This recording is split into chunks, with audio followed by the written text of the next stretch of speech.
In recent days, we have all found ourselves in uncharted waters as we try to make sense of the new norm we are learning to live.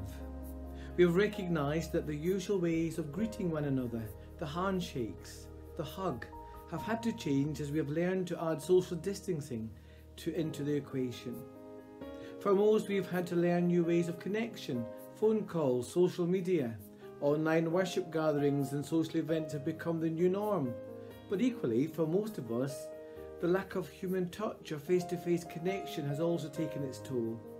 We've missed people, we miss loved ones, we miss the how it normally works approach to life and relationship. The practicalities of life have also had to be more planned and calculated. We can no longer go shopping, pop into the local coffee shop to grab our favourite beverage, arrange a catch-up with a friend over a coffee or over a lunch, because life has dramatically changed. Some of us have lost a sense of independence. We've had to depend on others to bring in our shopping, to pick up our prescriptions and to pay our bills. We've had to learn to stay at home and hope our shoppers bring the proper products. We've also had to learn to do without some of the usual luxuries that we often take for granted. We're all dealing with the sense of loss, the challenge of change, and the new normal doesn't seem so normal and easy to apply into our daily lives. Yesterday, the Christian Church celebrated Pentecost Sunday, the day we set aside just after Ascension, when we thank God for the mighty Holy Spirit, the birth of the Church, and the fact that we can sense the presence of God in our daily lives. Of course, the disciples found themselves in uncharted waters. They had given up everything to follow Jesus. They had watched his death and resurrection and had encountered the risen Christ, who promised that if they waited in Jerusalem, they would receive the promised gift of God. After supper and joining in the Followers of the Way prayer meeting, they found themselves having the suddenly moment.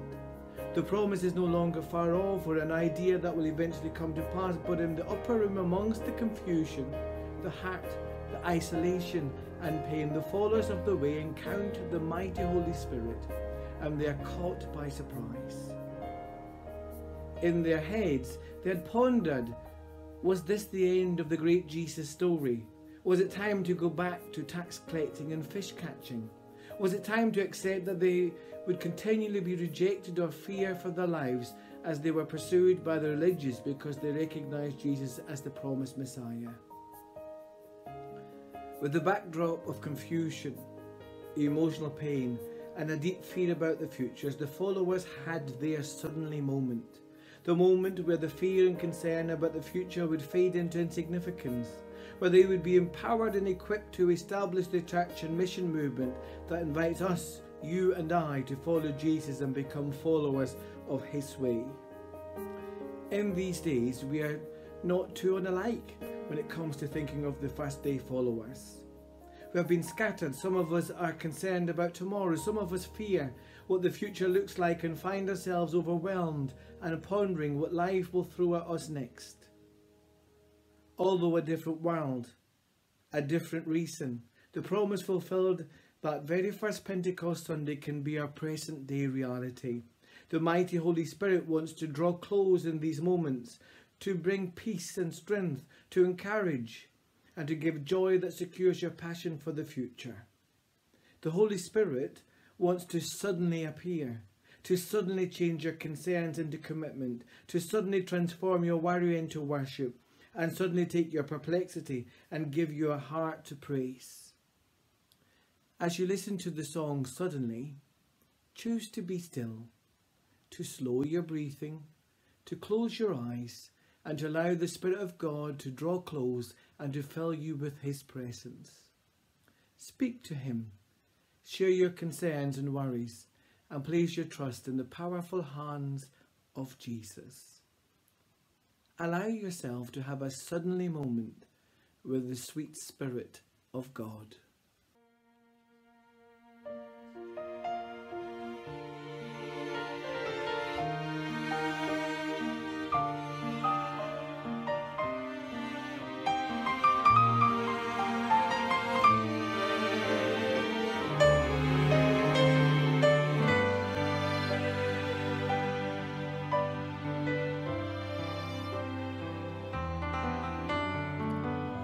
They were all together in one place, in an upper room,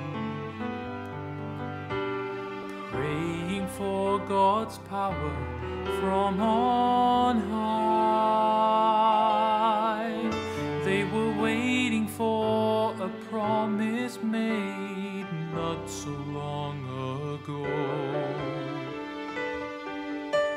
Jesus said that he would set the souls on fire.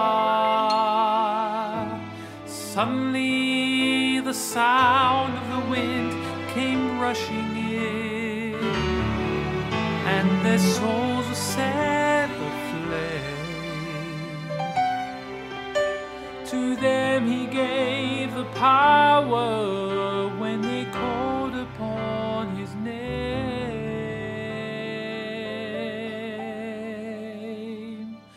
Suddenly I can feel his mighty power. Suddenly I can feel the change within, and I know that I will never, ever be the same again. You can find what you need at the altar. Leave behind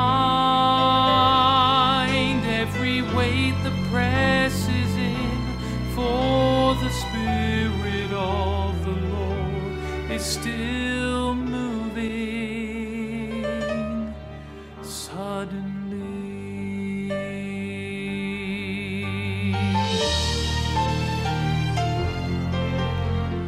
never let your heart become troubled. No need to be afraid. When it seems you don't have strength to carry on, there is glory in God's presence. There is healing in his word. He's our anchor and our peace in every storm. So my friends, call on the Lord and trust his word. Age to age he's still the same, for he's a God that loves us and a God that hears us. There's power in that name.